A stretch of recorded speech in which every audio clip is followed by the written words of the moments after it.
Just before his first televised match in WCW, Bill Goldberg stood in the ring, staring down his opponent. He didn't get an entrance. All of a sudden, he was just there. Hugh Morris tried to hold his ground, but was soon outpowered by the impressive Goldberg.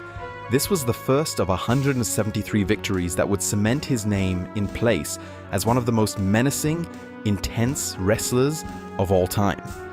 Today we look at an extraordinary career, explore backstage drama, and expose the man behind the legend, Goldberg. Bill Goldberg was portrayed as an unstoppable force since the first moment he stepped foot in the ring. Before he became a wrestler, Goldberg played football. The fact is, I was born to be a football player. Everybody I knew played football. The only thing I ever wanted to do was play football. He played for 5 teams across 3 different leagues before being recruited for WCW by Lex Luger and Sting. They met him by chance training at an Atlanta area gym. Goldberg was playing as a defensive tackle for the Atlanta Falcons at the time. He wasn't the best player stats-wise, but he certainly had an impressive look about him. After a career-ending tear in the lower abdomen, Bill Goldberg took his shot with WCW, who showed great interest in him from the start. Bleacher Report states they thought it was the ideal time to introduce a new face with immense potential, and so they did. After only a handful of practice matches, he was handed perhaps the biggest push in wrestling history. Standing at 6'4" and weighing around 285 pounds, this mountain of a man could do a standing backflip and jackhammer people into oblivion. He was both fast and strong, despite his comparatively old age, starting his wrestling career at 31. His ring gear is simple, although he did think about putting the Star of David on his trunks at one point to create a more memorable visual. Goldberg is proud of his Jewish heritage, but doesn't seem particularly religious. Kevin Sullivan, the man responsible for the Goldberg character, talks about the idea behind Goldberg's iconic attire. And this is when Tyson retired. And you remember when Tyson used to go to the ring with the short boots? I recreated a badass Jewish Mike Tyson. He was no technical genius. His matches were full of mistakes and miscommunication. They were often very short, around 2 to 5 minutes. Because WCW didn't trust him to work longer matches yet, he didn't have many promos either to protect him from being exposed. Most of his opponents were lower card wrestlers and jobbers, the idea being to build him up as an unstoppable force without sacrificing the standing of bigger, more established stars. Nowadays, enhancement talents are often given an opportunity to showcase their skills and win over the crowd. Not so much with Goldberg.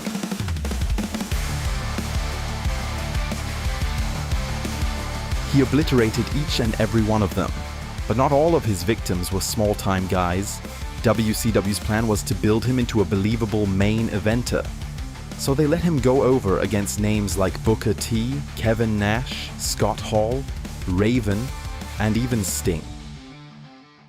I was the first guy he didn't squash. First time he put any time, then we got to the back, he collapsed, and they had to get him an ambulance. Terry goes, "What the fuck, you just killed the guy we're pushing." Goldberg's biggest victory came against Hollywood Hogan in a title match at Nitro in Atlanta in front of 41,000 people. Goldberg's popularity grew along with his streak, at least among the fans, because the backstage climate was quite different. He's like, I just tell my son, you gotta give it 100% all the time. And I'm like, dude, it's a work. Is this guy for real? What have we created here? Yeah, it was just frustrating because I go, all right, I want you to sell this. And he goes, but I wouldn't sell it. I go, in real life, if a guy hits you in the stomach, you're going to double over and be like, what? He's like, no, I wouldn't. Bill was one of them guys who had trouble sometimes accepting the fact that it's not real. Goldberg was rather unpopular with some wrestlers. His rise to success just came too quickly. It just totally effed up his head. He was like a guy that had to pay no dues at all. Most other performers had to work a lifetime to be where they are, only to lay down to this newcomer next Monday night. Goldberg got his push not because of his wrestling ability, but because of his marketability. His face was quite average, but his eyes commanded a presence. His impressive strength and physical appearance were backed up by unmistakable charisma and the innate ability to excite the masses. Goldberg's spear is widely considered one of the best in the business. He was a DT in the NFL after all, but the same intensity that lent him credibility before the cameras also became his downfall. Goldberg had a reputation as an unsafe performer in the ring. His lack of extensive wrestling training before entering the big leagues led to many botches, some of which we will be covering later on. Bret Hart criticizes him to this day because he never really learned the art of wrestling. To Goldberg, professional wrestling was a financial opportunity more than anything else. In Vice TV's 4-part documentary, Who Killed WCW, he admitted that at the beginning of his career, he was, quote, embarrassed to go out and be a wrestler. Still, he received a once-in-a-lifetime opportunity that thousands of more passionate performers would kill for. Me at 75% is better than 99% of the schmucks in the world. Goldberg's undefeated streak ended 15 months after its inception. In a match with Kevin Nash, Scott Hall ran interference and tased him, allowing a small window for Nash to pin him and end the streak 173-1. And it was like people wanted to see Goldberg get beat. It was time for him to get beat. Who's to say whether it was time? Who's to say whether that was the way to go about it? Who's to say whether he was the right guy? I mean, if your gimmick is being undefeated, if that's your gimmick, you're over because you've never been beaten. Now the streak, the one thing that set him apart, was behind him. The pressure was on for Goldberg to prove his value beyond the advanced trust WCW had put in his name. He had to prove he was more than just a gimmick. Goldberg was still a top draw for the company, but he was also notorious for his many mistakes. 2 months before the end of his streak, at Halloween Havoc 1998, Goldberg knocked himself out in a match against DDP. He hit his signature spear and suffered a concussion as he hit his head on the mat. I knocked myself out in that match, which was a lot of fun. I woke up as I was jackhammering him. He wasn't just endangering others with his lack of coordination, he managed to hurt himself too. Goldberg's strong booking came with its own set of challenges. Backstage, everyone thought of him as a glorified amateur. But on screen, he had to perform like the top-level athlete the fans saw in him, or the mystique would be shattered. 1 year after his loss to Nash, Goldberg was still feuding with the NWO. One time, he punched in the windows of a limousine that belonged to the New World Order in an episode of WCW Thunder. However, he decided spontaneously to drop the metal pipe he was meant to use and smash the last window with his fist. The shattered glass injured him so badly, the doctors thought they were going to have to amputate Goldberg's forearm. Just 4 days before was his infamous match against Bret Hart, where he had kicked Bret Hart in the head. Many claim at full force, ending his in-ring career. He kicked me with every ounce of strength he had in his whole body. He's full extension, but his leg is completely straight. Hey, I'm really sorry, man, but if I really wanted to hurt the guy, he would never have gotten up. Goldberg apologized, described himself as a baby in the wrestling business, and emphasized that the injury was an accident. Bret later said that maybe, just maybe, if he took a break from wrestling after the incident, he could have healed his concussion and continued wrestling. As it was, Vince Russo allegedly ignored Bret's concerns and had him wrestle for another 3 weeks before his retirement. Goldberg, on the other hand, was laid off for months following his self-inflicted injury. When WCW was sold to WWE in March 2001, Goldberg got paid for a while before his contract ran out. He had a short stint in Japan before debuting in WWE against The Rock. WWE built him up strong. which blew up his ego. The Sportster reports, during the contract negotiations, Goldberg wanted to have the biggest contract in the company, but working fewer dates. Goldberg had a real mean streak. He's often described as a difficult personality to work with in a professional setting. Some claim his arrogance comes from his lack of respect for the sport. Bill Goldberg was an athlete, a shrewd businessman with an impressive physique. At peak size, Goldberg claimed he consumed an astounding 15 to 20,000 calories per day. When asked on Joe McDonnell's radio show if he ever took steroids, he said, "I'll take the fifth on that," which will probably answer your question. Talking about the parody character Goldberg, he claimed he hated him so much, he wanted to kill him. Ahead of his match with Jericho in 2003, old tensions resurfaced. Back in WCW, Jericho called him out, and Goldberg refused to have a proper match with him afterwards. Now Jericho thinks Goldberg is burying him behind the scenes while he is out wrestling. The two get in a fight, Goldberg charges in, Jericho places him in a headlock, and reportedly holds on until others arrive to break up the fight. I was terrified during that fight, by the way. I was like, he's going to rip my head off. He's going to kill me. Goldberg struggled to adapt to the WWE style. In his feud with Chris Jericho, he saw him ruin his car with a can of paint and was supposed to chase him out of the arena. Unfortunately, Goldberg drove off in the opposite direction. Fans saw Jericho run off too earlier. He also had a penchant for impulsive, childish outbursts. At a licensing convention in the year 2000, the former WCW star approached Triple H in the WWE booth and launched into a profanity-laced tirade, threatening to kick his ass in front of business executives. The bad blood between them ran into their feud.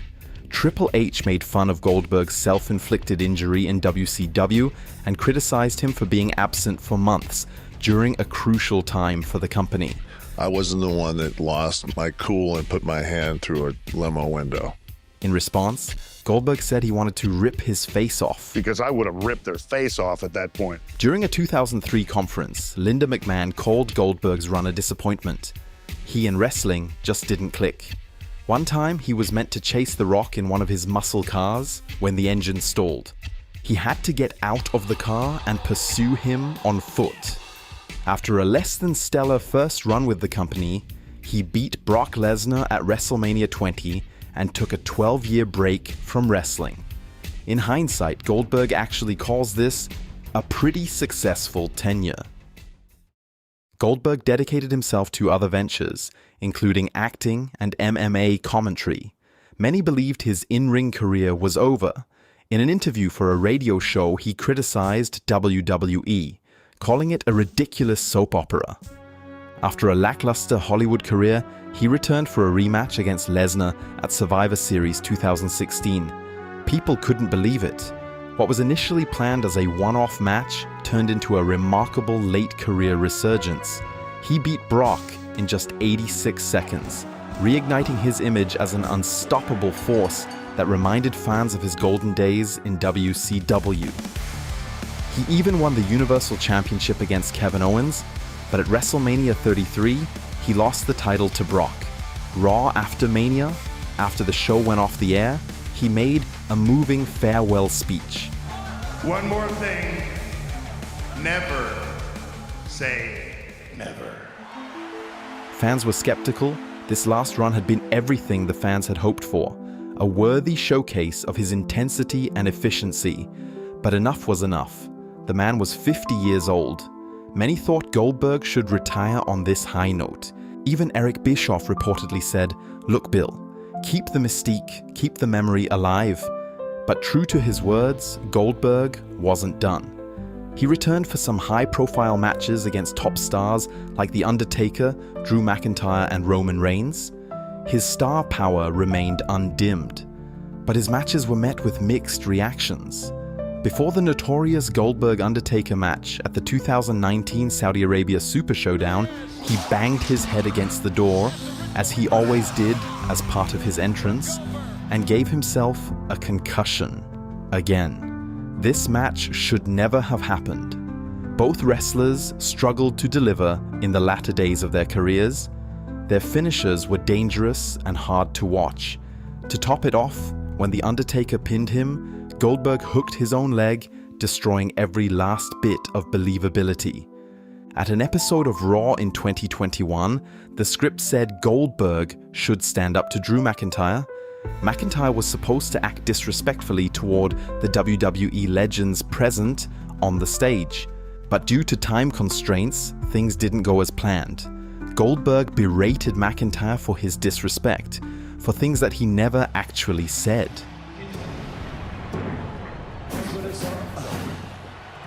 Now, I heard what you said. Tired old men and women.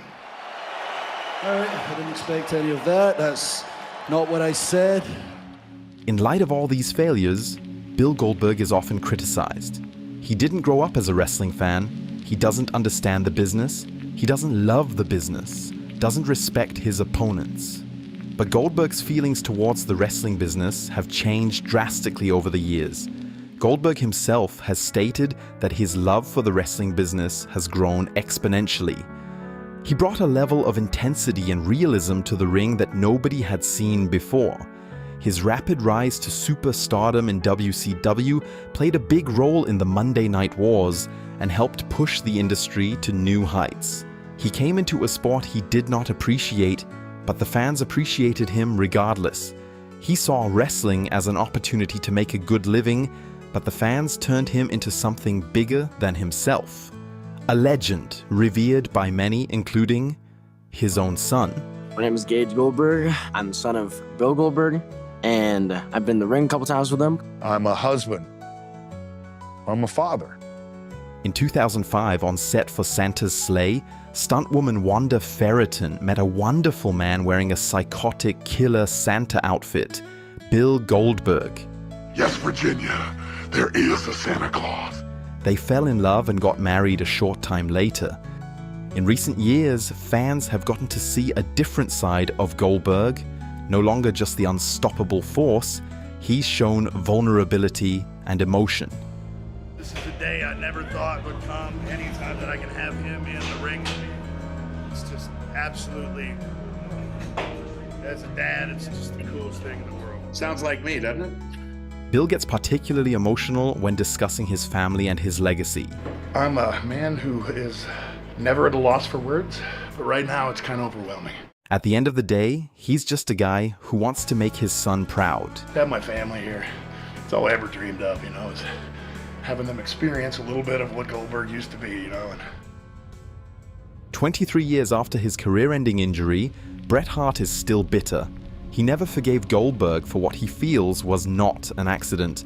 Put all that money in his pocket, but never once thought about costing me $16 million when he kicked me in the head. I would have loved to have worked a little bit more with Bret Hart, and I would have loved more than anything to have not kicked Bret Hart in the head. Bill Goldberg, I'd love to kick him in the head the same way he kicked me. To this day, Bret is plagued by memory issues and persistent headaches triggered by the severe concussion he suffered in his match with Goldberg. I regret that I got injured by a guy that couldn't wrestle and has no business of being in a Hall of Fame. And I'm like, I ain't doing it on purpose, dude. I'm terrified. I don't know what's going on. Goldberg's legacy remains controversial, yet his journey is one of a kind.